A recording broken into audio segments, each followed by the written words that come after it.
Welcome to Our Girl Relationships. On this channel, we talk about problems people face in their day-to-day lives. Let's start with a video. My dad, 50, met my mom, 38, at the library where my mother used to work as a college student. She met my dad when she was 18 and he was 30. My mom lived with her grandparents as her parents had passed away at the tender age of 12.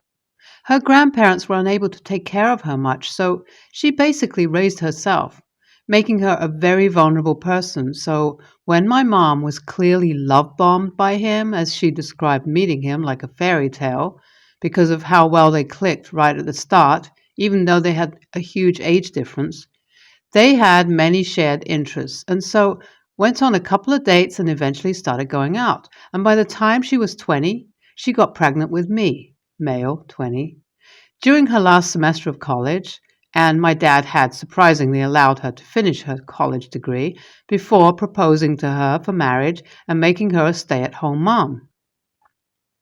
Since then, my mom gave birth to my younger brother, male, 16. Although we lived a comfortable life, we never had a present father figure, even though he came home every night to us.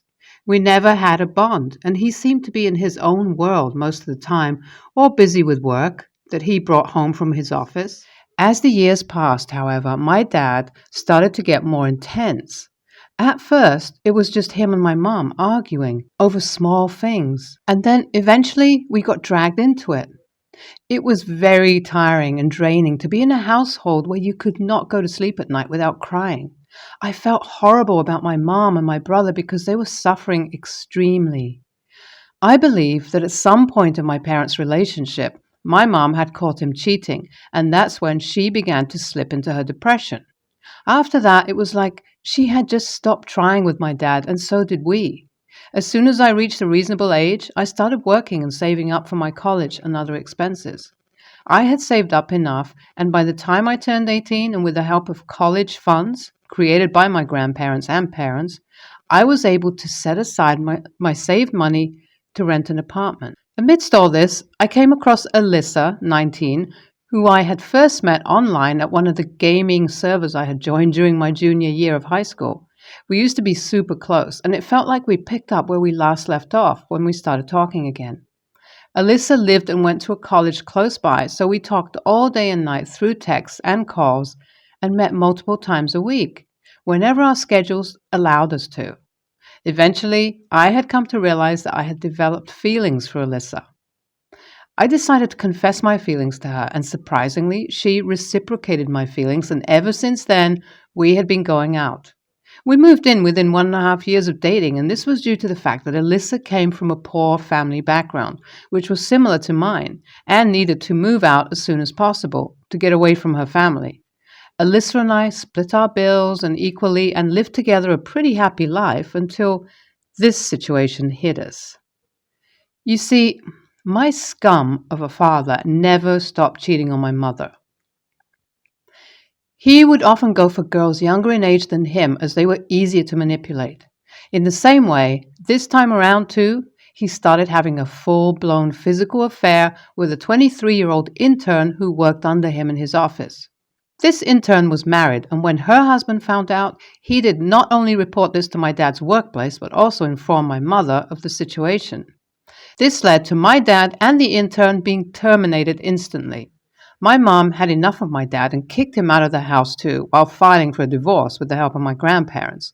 I did not bother to contact my dad either, as I was honestly done with him treating my mom poorly, even though she had done everything to be a perfect wife for him. My dad had no option but to rent an apartment with his affair partner, while trying to find a job. Being at his age, he has been having a terrible time finding a job in his field. A couple of months had passed, and my mom seemed to be getting better, while I heard about my dad's condition through my grandparents every once in a while. He had gotten kicked out of his apartment and was looking to move into someone's house, along with his girlfriend, and everyone so far had denied him. I did not think he had the audacity to call me, let alone call me to inform me that he will be moving in with his girlfriend. He continued to say that this is the least I could do as a payback for everything he had done for me. This angered me, and I told him that I did not owe him anything in this world, especially what he had done to my mother.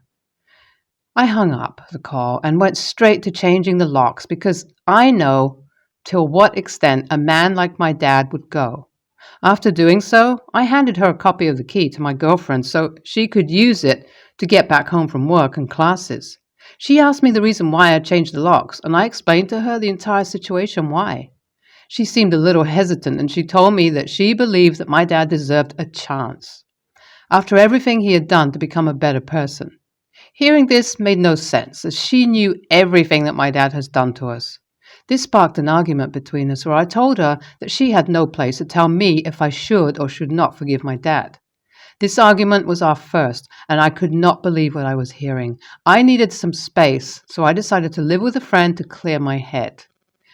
I told my friend about the situation, and he said I was right to do what I did. I am here to get an outside opinion, to get a clear view of this situation. AITA for not letting my serial cheater dad move in with his girlfriend into my house. After reading all your comments, I decided to head back home the next day because I agree. I needed to sit down with my girlfriend and have a conversation. I know she is a product of her upbringing and can be an extremely forgiving person, so maybe expected everyone to be the same. When I got home, my girlfriend was on the couch crying as I walked into the house. I pulled her into a long hug as she apologized to me numerous times as she told me that my dad had contacted her on Facebook. She revealed that he talked about how he's trying to get his life together and other things to get her to give in to his request. She told me that although she felt bad for him, she decided to decline, saying that she respected me. I asked her to kindly block my dad, and she agreed. I think this is the end of our argument, but I believe my dad will not stop bothering me. Since the past 2 weeks, everything has been going well. I believed that my dad had stopped bothering me or had found other living arrangements. Things were going great with my girlfriend as I thought this argument had opened doors to open communications between us. But oh boy, was I wrong. This was only the silence before the storm. Yesterday, I came home from my classes a bit early as I wanted to surprise my girlfriend with donuts from her favorite place. But instead, I was surprised as I was greeted with the disturbing scene of my dad, his girlfriend, and my girlfriend sitting on the couch, enjoying a cup of coffee. My face turned red in anger, as one look at that man was enough to make my blood boil in anger. But I knew I had nothing to say to my dad, but instead blew up at my girlfriend, asking why they were here. Her face turned white as a ghost as she realized she had screwed up, as she began slurring an apology. One look around the house, and I was surprised to find out that not only had she invited them to my house, but also allowed them to move in. I told my dad to pack up his things and leave before I called the cops. My dad tried to convince me to allow him to give him a chance to get his act together, and I did not have any of it. I waited until they left to sit my girlfriend down and talk. But this time, not about fixing things, but I let her know that we were breaking up. She started begging me not to, and how she only did what she did because she just wanted to reunite our family. She went on to reveal how when I told her to block my dad, she continued talking to him. She explained that they had a couple of conversations through the phone. Under my emotions, I tried once again explaining to her how much my dad has hurt all of us and how much her actions have hurt me. Then she completely flipped out on me. According to her, I'm a bad person for not wanting to forgive my dad, and if I'm such an unsympathetic person, then she thinks she's better off without me, to which I just laughed and told her to get out of my house. I'm writing this currently as I'm waiting for my friends to come over to give me company. I'm shocked, upset, and shaken up, because this was the girl who I thought I would spend my life with. I think I was trying to convince myself my girlfriend was a good person and that I had completely misread as a person. I need to get my thoughts in order, spend some time reflecting on things, and be around my friends. NTA, OP's dad sounds narcissistic. He preys on young, vulnerable women who try to see the best in people. OP's girlfriend needs to back off when you tell her that it's not her place to give you an opinion on the situation. I'd keep an eye on her as she seems a little too emphatic towards OP's dad. I wouldn't be surprised if he manipulates her too. The biggest victims here are OP and her mom. I really hope the dad leaves them alone. OP is NTA. I would file a report to the police just in case dad tries to play any more tricks. The girlfriend failed terribly to realize that all his dad did was use narcissistic tactics to manipulate her.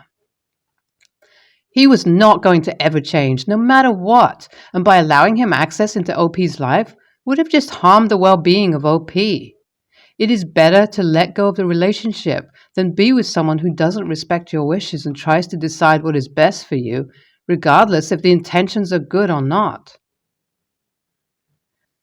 For a bit of backstory, I'm 15, female, worked a seasonal job with pretty decent tips. I started the job a while ago and was casual. I haven't been called into any more shifts as the job was mainly for summer, and now they don't need the extra help. My parents, 50 female and 49 male, made me get a summer job earlier this year. As a 15-year-old, they expected my pay to be more, so $10 to $11 an hour. When they found out it was half decent pay and the regulars tipped quite well, they made me pay around 3/4 of my weekly salary to them for rent, food, and appliances. I didn't particularly mind as I have decent savings and have had an allowance from my grandparents for the past 6 or 7 years, so the money they took from my job was practically reimbursed. The problems only started when I found out they were taking a lot more than what they should have been from my account, $150 to $250 more than they should have, which at that point was all of my pay, and more, with at some points even dipping into my grandparents' money to pay for their trips. When I confronted them about it, they called me a selfish little bitch, and that it was the least I could do to help my family since you don't help out any other way. I told them I would have preferred them to ask me before dipping into my savings for trips, as I have helped them out with money before. They became extremely mad and claimed that they were not doing anything wrong because they are my parents, and as long as I live under their roof, I will have to pay what is required. Since then, I have told my grandparents about what I have been experiencing and have made a new account under their name so they can no longer access my savings. Since then, my relationship with my parents has become toxic, and my mother hasn't properly talked to me since, aside from threats to send me away. So, am I the a-hole? This will be probably the last update since there's no point doing another. My parents found most of my cash money in my room and are going on a holiday weekend after next. They're calling it their anniversary present from me. I'm getting sent to my grandparents for that weekend and I'm really at a loss. I'm going to buy a safe when I'm at their house and put all my valuables in it, since recently my parents have started to take my phone off me as they paid for it. They can do what they please, so I chose to be a stingy bitch.